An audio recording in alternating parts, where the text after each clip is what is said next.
So over the past few years, I've put out a lot of meal prep content, trying to redefine what that term means for home cooks. Not just pumping out boring ass food all week, but getting in the kitchen, prepping things so you can get ahead of the game and create delicious and unique food throughout your week. But routines change as life changes. And for me, well, my life has dramatically changed over the last few years by adding a few kids to the family, which means more mouths to feed and less time to spend in the kitchen doing that. And basically my meal prep has gone from spending hours in the kitchen, say on a Sunday, getting ahead of the game for the week, to now just living day to day. And that's what this video is gonna be about. I'm just gonna kind of go through a standard, say 45-minute meal prep routine where I'm just trying to cook as much food in the allotted time as possible to get through that single day.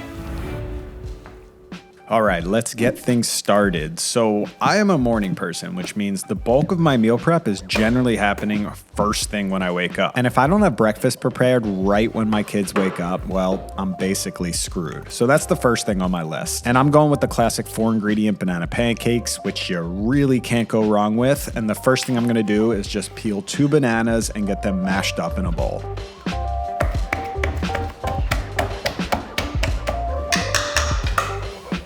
For every banana, we've got 2 eggs. Oh yeah, and let's get that pan preheating, which is always gonna be optimal for the best pancake results. The way I bring this batter together is I'll first whisk up those bananas and the eggs. This way I can just start dumping in dry ingredients and I don't have to measure anything. Basically, I just add enough flour, in this case I'm using a gluten-free blend, and 1 teaspoon of baking powder, and I'll just whisk it together until I get the perfect pancake consistency. And it looks like I nailed this ratio the first time through, but just adjust the flour till you get the right consistency.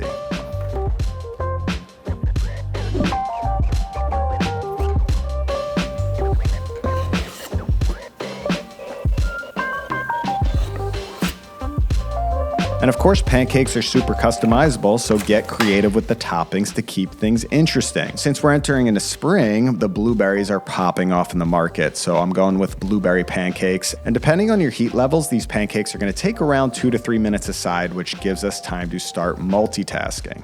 The next thing I'm gonna do is just get some white rice going because I am making a veggie stir fry for dinner. I'm gonna measure out 1 mug of long grain white rice here, and I'll give it 3 quick rinses in cold water to remove that excess starch. I'll flip these pancakes in between, and I'll finish that rinsing process, drain off the rice, add 1 mug of water for a 1-to-1 ratio with the washed rice, and then it's off to the rice cooker to set it and forget it.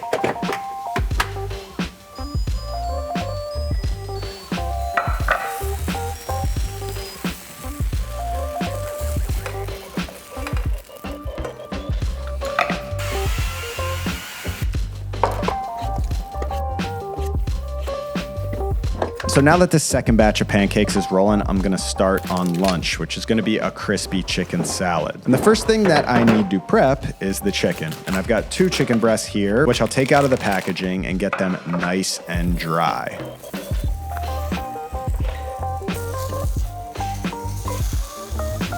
To keep things interesting, I'm gonna spice up these chicken breasts. So I've got my mortar and pestle here, and I'm adding some dried oregano, cumin seeds, coriander seeds, and a little bit of salt. And none of these spices are getting toasted beforehand because it takes too much effort, and also they're gonna toast up when I'm cooking this chicken in the pan.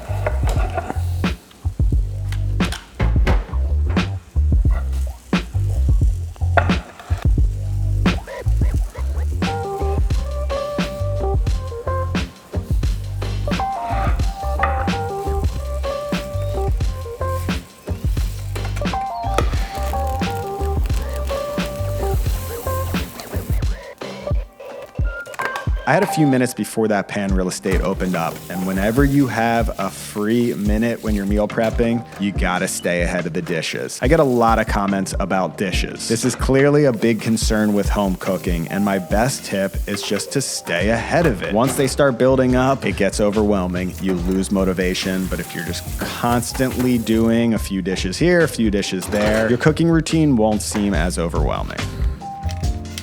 So now that these pancakes are pretty close to being complete, I'm gonna go to the fridge for a little scouting report for some salad ingredients, which is gonna be lunch. And I'm going with a salad that I've showed you before in my 15-minute dinner series, which is sort of Mexican inspired. It has crispy tortillas and just a ton of fresh ingredients. First, I'll chop up some tortillas into little strips. Then I'll slice these cucumbers up, and I'll just start throwing things into a big salad bowl as they're ready.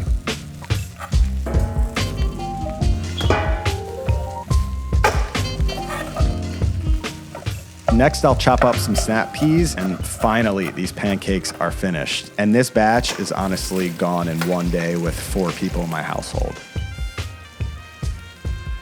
To save on energy, time, and mess, I'm just gonna keep this pan going for the chicken.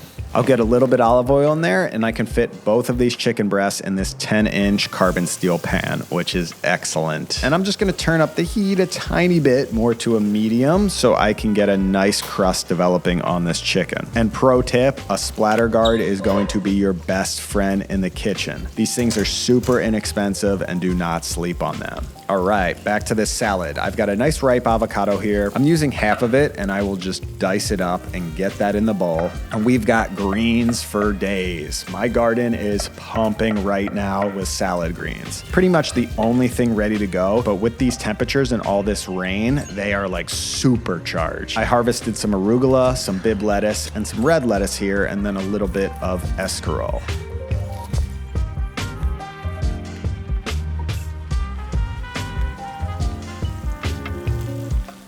And with these greens, I just give them a very rough chop to make them a little bit more manageable. And one final scouting report to the fridge, and I actually found some diced red onions from the other day, which is gonna be perfect for this salad for a nice, bright, crispy punch. And these chicken breasts, I believe, are ready for, yep, these are certainly ready to go.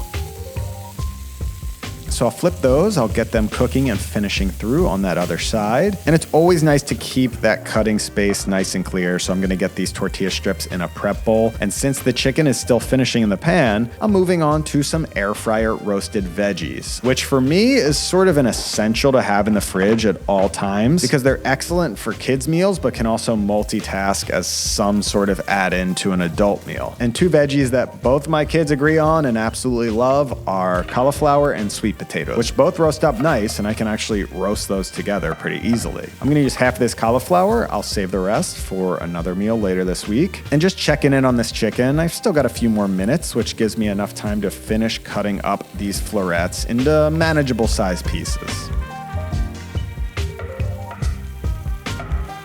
And one of these chicken breasts was a bit smaller, so I'm gonna get that off and just keep the other one cooking for about another minute or 2, which gives me time to slice up this sweet potato, which I'm not even gonna peel.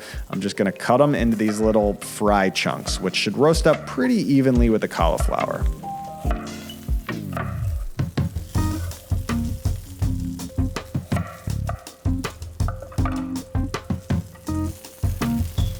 I'll oil this up, add a little salt, give it a toss, and just throw that in the air fryer. Again, another set it and forget it situation, which you gotta love. So this final piece of chicken is ready to go. I'll get that off and go directly in the pan with those tortillas to soak up all that flavory goodness left behind by the chicken. And again, I've got just a few minutes for those tortillas to cook up and get nice and crispy, so it's time to get ahead of those dishes.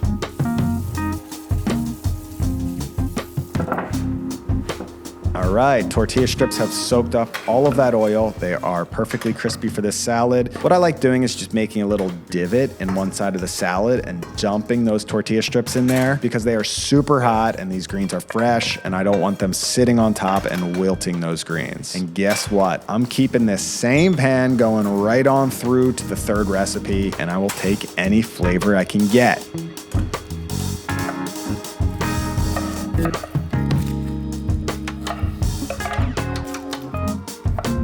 Start by slicing up half an onion. I'm gonna add a little bit more oil to that pan, and really the goal here is just to get some nice color on that onion.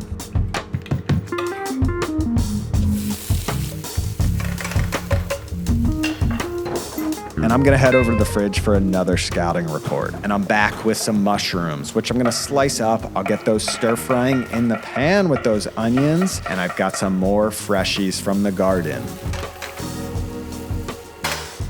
Last year I planted some asparagus, which is an incredible investment because it's a perennial and it shows up first thing in the spring. This is a purple variety, so I harvested a few of those. Oh look, another purple vegetable, some bok choy. That's getting picked. And finally, some spinach. I'll just pick off a few leaves. And to prep the veggies, all I have to do is slice up this asparagus into pieces. And I'm realizing this stir fry can definitely use some aromatics, so I've got some garlic. I'll slice that up. And to save time, I'm gonna take this ginger and just grate it up with my microplane and then just toss everything in the pan and start stir frying, which is a great time to tell you about this pan since I'm guessing by this point you can tell that I kind of like it. It's a 10-inch carbon steel by Sardell, one of my favorite pot and pan companies that we carry at ProHomeCooks.com. And what's lovely about this pan is that it truly acts as an all-purpose driver in your kitchen. I mean, pancakes, chicken, and then stir fry. It's got the heat retention of a heavy-duty cast iron pan, but it can be maneuvered more like a lighter stainless steel pan. But what I think is the coolest element is that it's naturally non-stick. The more you use it, the more it builds this patina and creates a better non-stick surface. And guess what? We have teamed up with Sardell to give you a 20% discount on any Sardell pots and pans exclusively bought at ProHomeCooks.com. So check out the collection and use coupon code SARDELL20 for 20% off your order.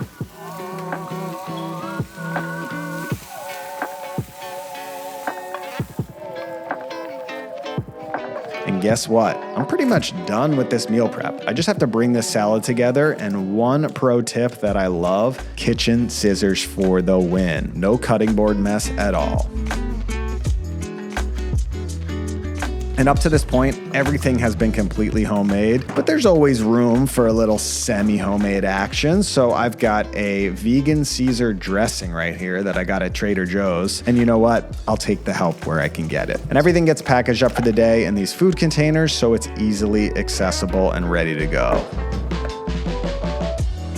And that's not bad for a meal prep routine. We've got chicken salad for lunch, pancakes for breakfast, and veggie stir fry over some rice for dinner. Ah, damn, I do this all the time. I forgot those air fryer veggies in the air fryer. Like, this actually happens to me a lot, where I'll just throw something in the air fryer and then like 6 hours later, I'm like, oh, the goddamn sweet potatoes. So there you go. That's my meal prep routine. You can click this video right here if you want some more meal prep inspiration, and I'll see you in the next video.